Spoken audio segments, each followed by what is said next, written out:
selälleen toi Hanssi Fell ja no, hupsista. Ja vyörytyksiä siinä niistä taas pari pinnaa ja vielä lisää vyörytyksiä, vaikka on noin iso mies.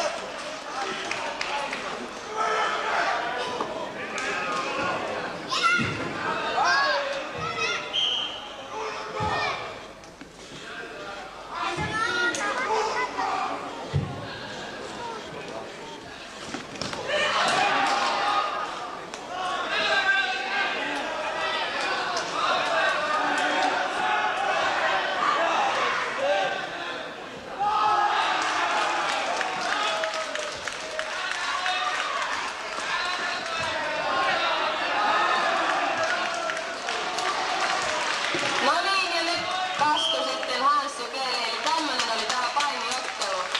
Eli nyt jaetaan pojille sitten palkinnot, eikä aika hauskalta näyttänyt, vaikka olisi ajatellut, että noin iso mies, niin tottahan se pyörittelee tuollaista pienempää miestä kuinka vaan, mutta kyllä se on tämä ammattitaito, kun on 20 vuotta paininut, niin... No niin, miltäs pojat tuntuu? Kysytäänpä Hanssilta ensin. Kyllä poika osaa vieläkin painia. Näin, no miltä se joukosta tuntuu?